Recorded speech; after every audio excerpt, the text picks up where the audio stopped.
Today, Sebastian Scaroni joins me over in Thailand, which is quite interesting because I'm not sure I've ever spoken to someone who's played in Thailand. I like to hope he's in Thailand because the season starts incredibly soon. Sebastian, welcome to the show. Thanks, mate. Pleasure to be here. Absolutely. So your career is incredibly interesting. Australia, Sweden, obviously Thailand as well. Could you start us off then with your early days growing up, presumably in Australia?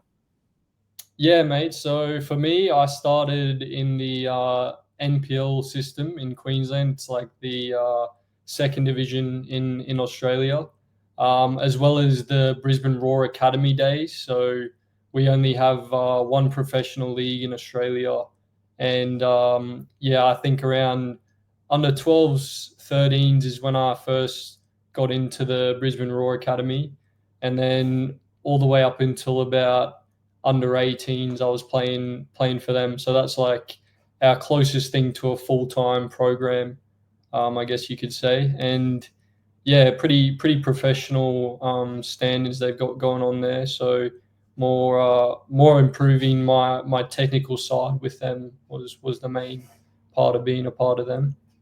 Obviously, in Australia, there's no promotion, no relegation. That probably hinders Australia and their growth overall. But obviously, being in that system, just touching professional status that you just said, what was that like? Did you ever feel like that thing in Australia with the no promotion, no relegation is holding the country back?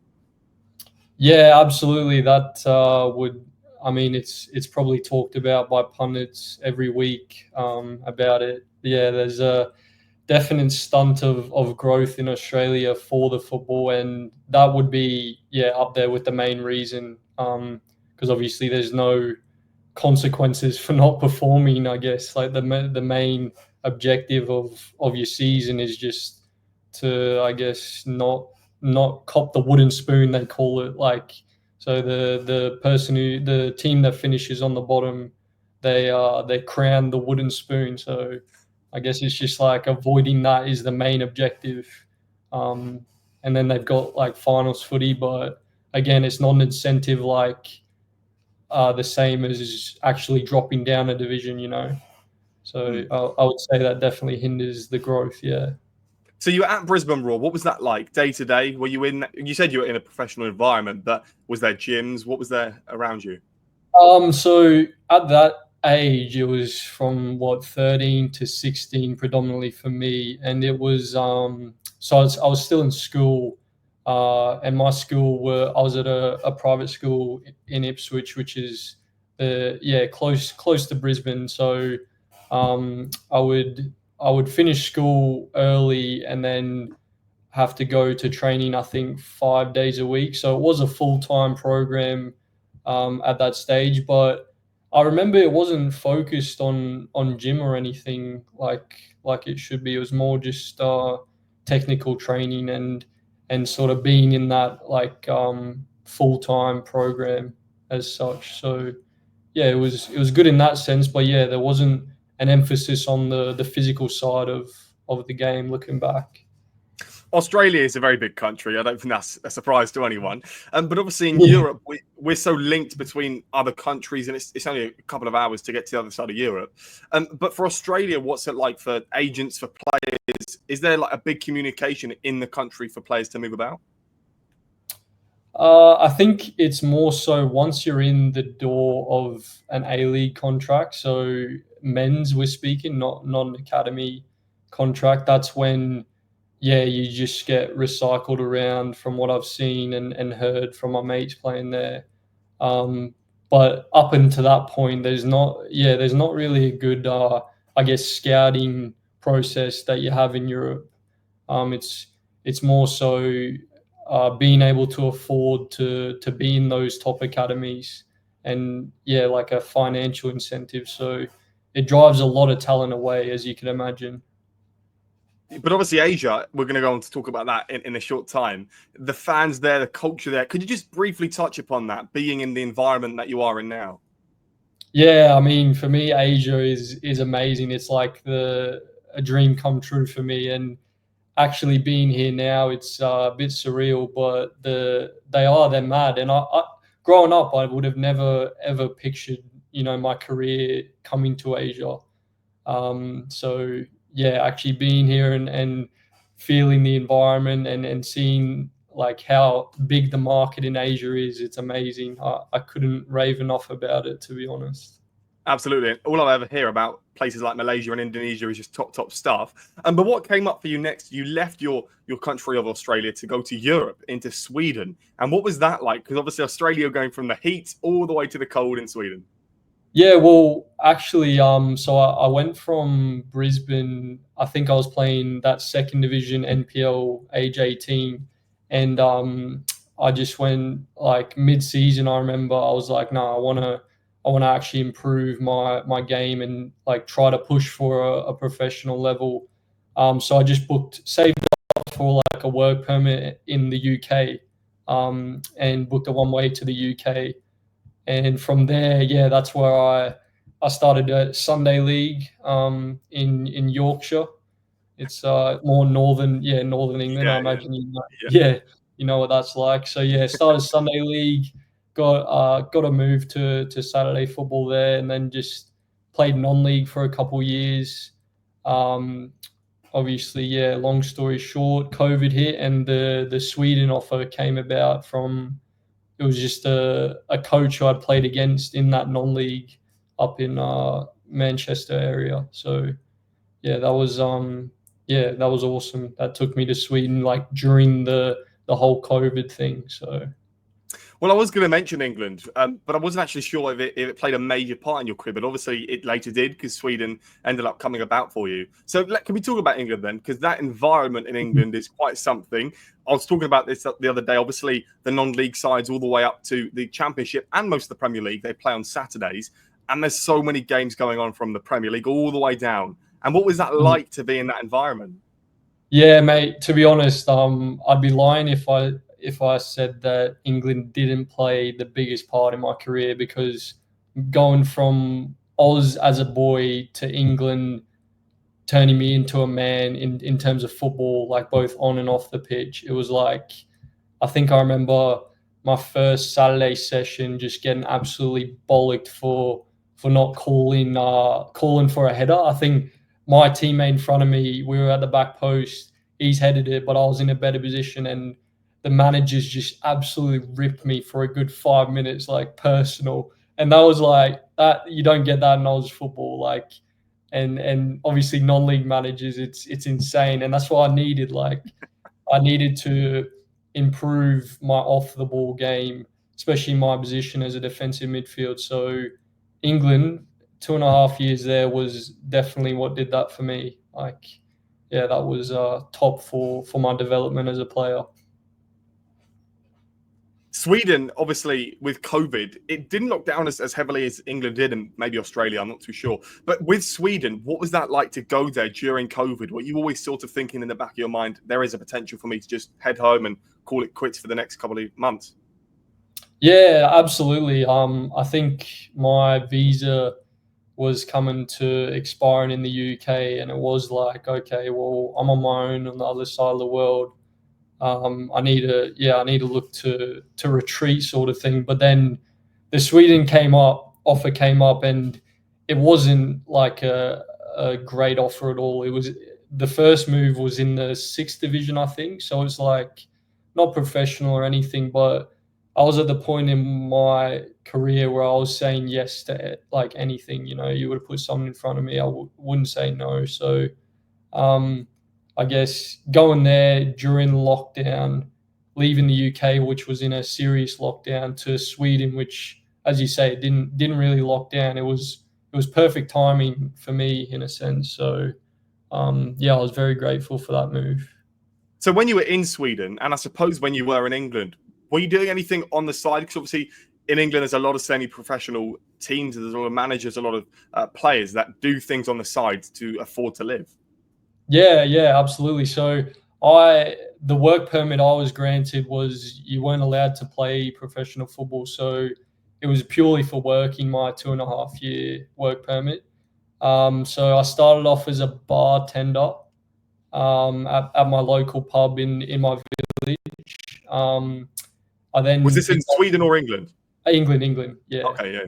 Yeah, England. So I went from bartender to like joinery. So I was like a tradesman, and then like a machine operator in a factory with all these Polish, like, yeah, you name it. It was sort of like how many jobs I could do in the sort of time period. And like you say, you're playing semi-pro, which players are treating it serious, but you're also working 5-7 days a week if it's a bartender. So it was, yeah, that's like definitely experience I was thankful for. It is absolutely crazy. I suppose again, touching upon Thailand and where you are now, I was looking at a professional footballer the other day who has played semi-pro exactly like you have, and he said that the culture inside a semi-professional changing room, those players, he was saying that those players, it means more for them to win than it does for the professional players to win because they are balancing the ambition to go and be that professional footballer later on in their life. Do you agree with that, or do you think that professional environment people still want to win just as much? Yeah, I think being in the professional environment, this is my second year now. I see probably a minority of players in the change rooms that do genuinely want to win. Like, it means the world to them as it should. But like you say, in a semi-pro environment for players that are pushing to go pro, they definitely want it more because it's sort of like they're thinking more for their future. Whereas these are a lot of pros I've actually seen, they're not really asked about how the result ends up, and that shocked me. Like they'll and in Asia as well, that's a culture shock. Like as a footballer, you'll lose to your rivals and maybe have an absolute shocker of a performance, but then you've got the rival fans wanting your shirt after, and you have to like, yeah, it depends on the club and your situation, but sometimes you got to put on a face even after, yeah, a result is ripping you inside. So it's like it's tough for the players that do care, and then the ones that don't, it's the life for them. So. How often do you give out your shirt? Oh, when I now I keep a lot of them for like close family and whatnot, and for myself even. But when I first moved here, like because you're getting like 2 or 3 kits every match, like because you Yeah, can yeah. change at half time from sweating and whatnot. So I was just giving them out like candy. Yeah, I wasn't really, but as well that was more a strategic thing to build my profile Yeah, and get my name out there. So yeah. yeah, I love doing that, making like little fans days and whatnot. It's unreal. It must be quite something, of course, for someone to be asking for your shirt and then you can give it to them. Because I've been hearing at football clubs, it is down to the player, but ultimately they pay the price. So if you were to give out your shirt, you have to go and buy another top. Is that how it works? In the second division, it's not like that, but yeah, at my last club in the third division. So if you were to give, I think it was every top you gave away, actually, you were charged for. Whereas the second division, you don't pay, like you just get kits made every week. Like if you're a popular player, they make extra just like to prepare for you. So yeah, it Okay. varies at each club and financial situations at each club, I guess. So. So you headed back to Australia in 2022. I guess this is towards the end of COVID. What was the decision? Why did you want to go back home?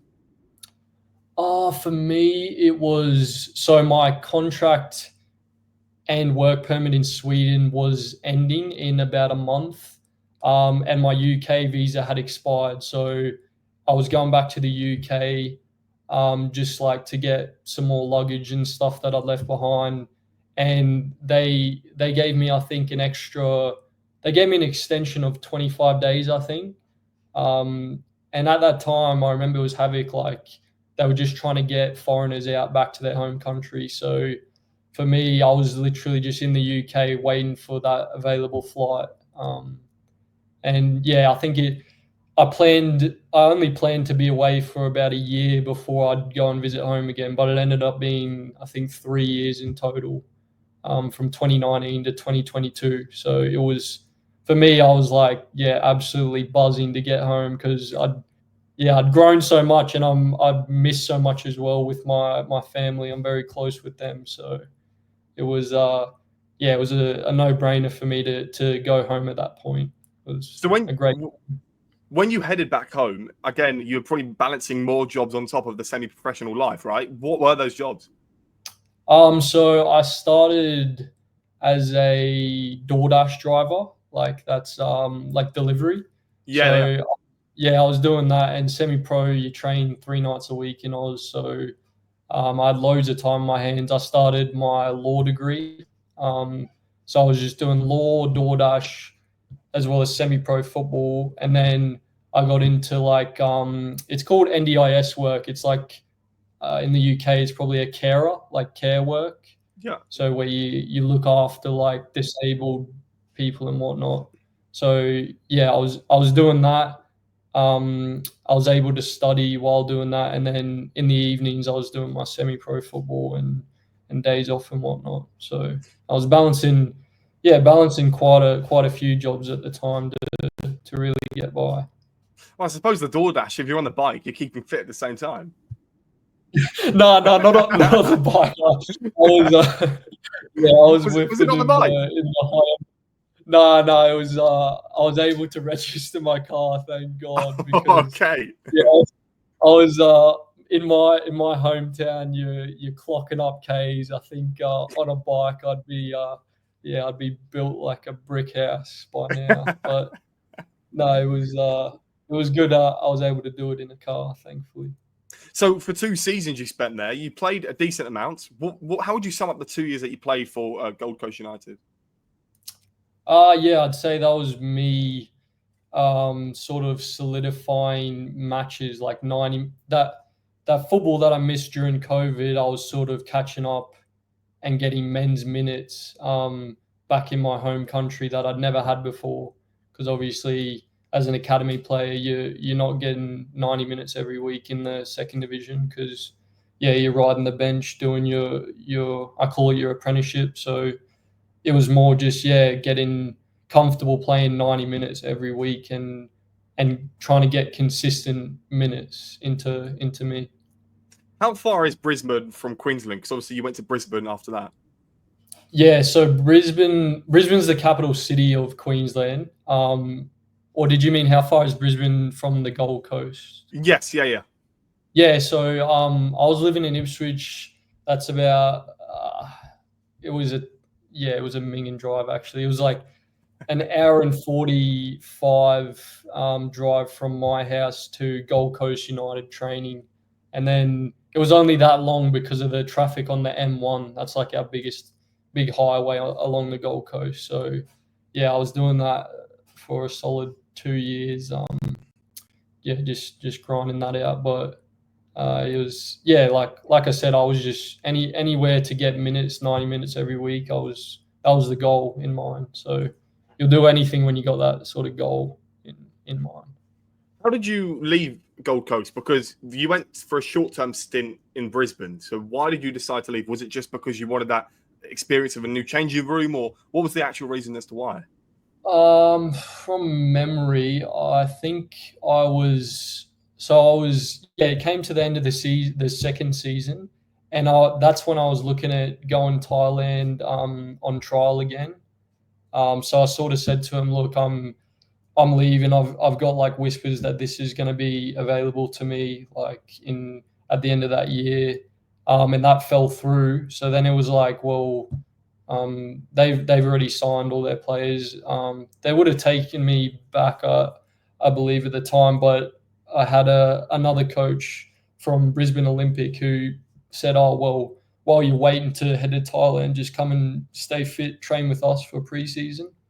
And then I went in there, and I loved it. Like just clicked with the boys, clicked with the play style. And one thing led to another. That fell through, obviously, that move overseas. So I was like, I'll. I think they let me sign an amateur deal, which means you can leave on a free at whatever time to go do your thing. So the Olympic were amazing to me in terms of supporting me from semi-pro to pro, because they knew from day one I made it clear that was like I'm still a player that wants to push above. So you went to Thailand in the midst of all of this to seek some trials? Yeah. The first year, I think it was 2023 when I was at Gold Coast. That's when I just off a whisper booked a flight, hotel, for some open trials. They do that quite a bit here. I think they still do it every preseason. And yeah, I was lucky enough to pick up an open trial, did well, but obviously I didn't prepare my body well enough for that jump to pro football. So I picked up like a pretty bad groin strain, and like they were on the brink of signing me, and then that happened in one of the preseason matches. They were like, "No, we can't sign you for the first leg when you're injured." Like, foreigners are a big deal in this country, so they were like, "Yeah, thanks, but see you later." So I was back to Australia from there. I didn't look at it as a failure, but obviously I was shattered at the time, as you can imagine. So there's a couple of things. So obviously in Thailand, as you mentioned, and I think in quite a lot of Asian countries, you have the restrictions on how many foreigners you can bring into the club. I think in your current club, there's 3 foreigners, including yourself. Is that correct? Is there a restriction that the clubs have to follow? Yeah, there is. So they extended the top division here to, I believe, 7 foreigners plus 2 Asian, or maybe 7 foreigners, which is your Brazil, your English, Spanish, and then 1 Asian, which is Japanese, Korean, Australian. We're lucky enough to have an Asian slot. So, and then an ASEAN, which is Cambodia, Myanmar, Philippines, those sort of countries. So yeah, top division is 7 and 2. My second division, I don't think they did change it. They were aiming to change it as well as the top division, but I think it's still 3 foreigners, 1 Asian, 1 ASEAN. So 5 in total. But 3 of your out and out foreigners, and then the 2 ASEAN. So, and then the third division is only 3 foreigners. Yeah, 3 foreigners max. So is the third, the second, and the first division, are they all professional? Yes, all Okay. professional. And how did you get these connections and contacts over in Thailand? Was it through LinkedIn? Were you actively seeking to go to Thailand? Yeah. So obviously since I found out I couldn't sign a pro in England on my passport, I was actively seeking my next like realistic goal to play pro. And yeah, Thailand, I can't remember. I think it was a friend of a friend just dropped a name, and he said, "Oh, he might be able to get you on over there." And me, obviously, going around the world alone, I was pretty good at networking, it's called now. But yeah, it was just me being more open to meeting new people and getting on with them. So yeah, it was just like a friend of a friend recommendation. He said, "Oh, you should, like, if you're wanting to, here's a good window. If you can get your foot in the door, here's a very good window." And yeah, so from the moment I hit Australia at Gold Coast United, that was just all I had in mind. It's crazy to hear about all these stories jumping between clubs, countries. It's just incredible to hear, because obviously in England we only hear about the big leagues, or we never hear about Asia or Thailand or anywhere in the world really, just apart from England and Spain and probably a bit of France as well. But I want to talk about the culture of Thailand, because you've been at 3 separate clubs, Bangkok being one of the main, the capital of Thailand, right? What is the food like in Thailand? Because I'm a big lover of Thai food, and I reckon that's a great place to go. Yeah, food here is amazing. It's they say, yeah, it's like Thailand's the land of overindulgence, because you can literally get everything in masses. So you have to be very disciplined, I think, to play I wouldn't here. be. Yeah. I mean, I see, like, it is funny because I see, so when I was living in Bangkok, playing there, you see like people from all over the world come to Thailand for holidays. So like, I get to actually live and work here. It's like, yeah, it's surreal. But again, I can't live like them. I've got to do the right things, look after myself. But no, the food, I can't complain at all. It's amazing if you know where to look. Yeah, it's very good food. You got to be careful. You obviously have to be careful, because I'm presuming there's quite a lot of carbs in what they eat as well, judging by what I've seen. But what is your favourite Thai dish? It's like a crad kapau. It's like the most standard dish. It's like just so a fried egg on top of rice, and then minced pork or chicken, whatever you get with it. But yeah, that's like just if you say that, that's like the typical farang dish, foreigner dish, you know. Yeah. So yeah, I keep it very simple. So Does the job. have you learnt the Thai language yet, or are you studying it? Because when you're going to a new country, it's often advised you do. Yeah. I've actually picked up quite a bit. Like I can hold like a basic conversation now, and I can also understand a lot. So I try to keep that quiet though, because like it's funny when people are talking about you and you know, and they obviously don't expect you to know. But yeah, like I've only been here I think a year and a half now, maybe. It's a year and a Or couple of months. yeah, a year and a couple of months, and yeah, I've picked up quite a bit just from football and doing my like online YouTube sessions. There's some good ones on there, so yeah, I've definitely invested into learning it. It's better than me because I'm trying on Duolingo and that doesn't work. You got to be in the country to learn the language, and it's as simple as Yeah, that. yeah, that's what I was doing as well at first with the Google Translate. It's just not the same. Like Yeah. you try to say something to them from Google Translate, they just laugh at you. Like, Yeah, exactly that. yeah. So, do you live alone in Thailand? Because obviously you're in a new country away from family, far from Australia. So, what is your surroundings? Are you constantly by yourself?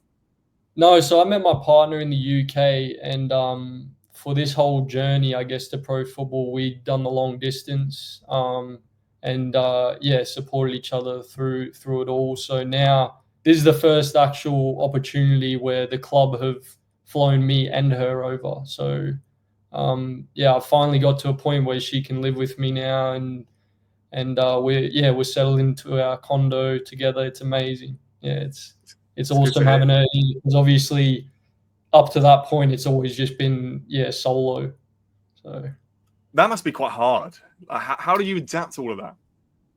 yeah, I mean, doing a solo, it's like more of a mental battle, and it's also good because you find out a lot about yourself and what limits you can push yourself to. So yeah, like looking back, I would not change a thing. And it's made me just appreciate even more having my partner here because yeah, I've never been like happy off the pitch happy off the pitch as I am now, and I've still been able to perform at my highest level. So now it's just like yeah, it's amazing. So, the first club that you joined in Thailand, Samet Pakran City. Look, my pronunciation isn't great. So, how do you say it? Samut Prakan City, Samut Oh, Prakan. they speak a lot slower in Thailand. Uh, in Thai, they speak fast, and their English. I call it Tinglish. It's like they pronounce things very differently. So Mm. they say like slow. They pronounce slow. You know, it's Okay, just so yeah. you can, I'll have to speak incredibly slow if I ever went there. So when you when you joined them in Thailand, what was that like? Because you're in a new environment. You played in the Thai Cup. You played in the league. What's the experience like? That was unreal. It was that was 6 months of just ups and downs, individual like personally, and obviously, yeah, it started with such a high because I finally got my foot in the door, signed my first pro contract, like proper pro contract.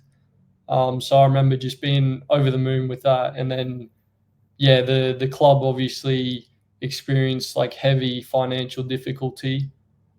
We ended up like playing for free essentially in the end, so it was like yeah, double edged knife with how it ended, but yeah, definitely an amazing experience for the good and bad of it.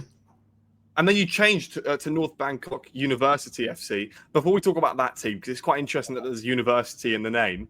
Why did you decide to leave? Was it because of the financial insecurity of the club? No, they actually got like kicked from the Thai League 2 competition because of unpaid salaries and violate like on the second leg of the season we were meant to turn up for round one, and obviously yeah, no one was left at the club. like all the foreigners were, but all the Thai players had already signed elsewhere. So it's a bit of a stitch up in that sense. But yeah, that like we didn't leave by choice. It was sort of like, yeah, they kicked us out of the comp. So And then the new club, obviously North Bangkok University. There's a university in the name. What's the affiliation? yeah, so you see that even in our league now, there's a team with university in the name. It's so they start in semi-pro league or Thai League 3, which is the third professional league, and they're sort of like a business between the university and the football program. So it's like for scholarship players, where their football contract runs alongside their university contract. So they can't go and sign these Thai players. They'll sign up for the university, and if they sign for the football club and meet the level of that, they get their university for free, like covered by the club. But then they've got to stay at that club for 5 years before they can sign with another pro club. So it's like, yeah, it's sort of like a deal and partnership that universities have with football clubs. It's actually really smart. Yeah. Well, you guys won the league, so something must have worked. Yeah, I mean that's what I noticed being there. Like you've got such talented young footballers, and yeah, they're just doing their university alongside wanting to push their career to the highest level. So you get some really quality players in those teams. And how do you feel your part was played in their promotion push and the promotion victory? So yeah, I initially they weren't looking to sign a defender or a midfielder, and I think they just got a glimpse of me a couple of days before the window was closing, and they brought me in as like one of the older players. Even though I was 24, I was made to be yeah, a leader in that team, and I started off as defensive mid, and then when it was getting to the playoff stages and the important matches, they saw that yeah, they were missing that sort of leadership and composure in the back line. So I slotted in there for the rest of the season, and yeah, I was more just a leader in that team to bring stability to the promotion push, you know. And how do you class yourself as that defender in the back line? Who would you class yourself up against?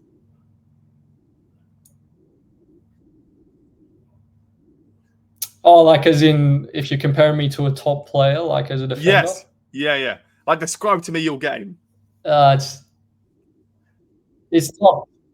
I'd say more I've seen glimpses of like who was it? I think it was Puyol, the Barcelona defender, or even Mascherano. He was like a defensive midfielder, got pushed back as a centre back, or even more recently Fabinho at Liverpool. So very very similar to those sort of play styles. Yeah. And obviously, there's not hundreds and hundreds and hundreds of Australians playing outside of Australia, which would mean that perhaps Australia, as the national team, could be having an eye somewhere in Thailand, perhaps. Yeah, I mean, for me, I'm not expecting to be on their radar until I hit the top division in Thailand. But yeah, I'd say they'd yeah, they wouldn't be ignoring it. That's for sure. Because especially now, it's becoming like a well recognized standard in league. So further down the track, you never know. And do you think that this is? I mean, you're very young, right? So I think there's still a possibility that you could be representing your country. Yeah, of course. That's it's every kid's dream, and I would never say never. But like I said, in a few years to come, we'll see where I'm at. Hopefully, it's on their radar. And so you did leave the university team that got promoted, but you ended up in the second division anyway. What's it been like for you this pre-season? Because the league starts this weekend. Yeah, so it's funny. I actually the team that we lost the playoffs to is who I ended up signing for. So they got promoted. North Bangkok stayed down, and yeah, they picked me up in the window. So it's been amazing settling into this club. I think we've got probably one of the bigger fan bases in the league. So in terms of welcoming me, it's been unreal. And then in terms of the actual workloads, they've been hammering us as they do in Thailand. So it's been good, but my body's held up well. So that's good to hear. Could you tell us more then about the stadium, the fan base, like how big in numbers? Yeah, so this full capacity, we get about 12,000, which I'd never experienced playing in front of that before. In the second division last year, my biggest crowd was about 6 or 7,000. So it's definitely an unreal feeling playing in front of that. And hopefully we get some good results so that can happen every second week at our home ground. And when you are on the pitch, because I spoke to someone who knew someone who played against Fenerbahce, and they said when they stepped onto the pitch, your mind is just so focused that everything around you is blocked out and you can't really even hear the fans. Is that something that you ever pick up? Yeah, it's a bit like that because, I mean, with 12,000, you'd expect it to be just, blocking your own voice out. But, you sort of do just zone in and do your job, I guess. And, you don't take notice of it. I mean, you do notice that you can't hear your teammates shouting at you. Like, that's something I got used to. Might be a good thing, though, sometimes, right? You're not knowing all the coaches on the sideline giving you a bollocking and you can't actually hear it. So for sure. So obviously, you haven't even kicked a ball for the club in a competitive competition yet, but your contract expires at the end of June in 2026. The ambition is to keep pushing and to keep going. But isn't it for you? Because obviously, in a lot of a professional world, for these footballers and yourself, 1-2 year contracts are very, very common. Does that ever worry you? No, for me, actually, it doesn't. It's I guess in Asia, just because I've seen how the market works, it's it's more a benefit to have the short term deals here, especially if you're pushing to go to the highest level. It doesn't bother me at all. I prefer it, but that's just me. And Sebastian, come the end of the season, where would you like to be on a personal level? Obviously promotion and obviously everything in between, but on a personal level, who's the most exciting club you want to come up against? How many goals? How many assists? For me, I have a target of getting around the 4 or 5 goal mark. That's good for a defender / defensive mid. But just finishing in the top 10 with this club would be a very realistic goal. And coming up against big hitters in the Thai Cups, because you can play, with how it works here, you can play away at Thai Port or Boream, which is just playing on carpet. That would be amazing. Well, Sebastian, I really appreciate you joining me today. All the best for the upcoming season, and hopefully I'll be able to visit Thailand one day and have some Thai food alongside yourself. Thanks so much, mate. Yeah, it was a pleasure being here. Pleasure to meet you, and I look forward to that day. It'll be good.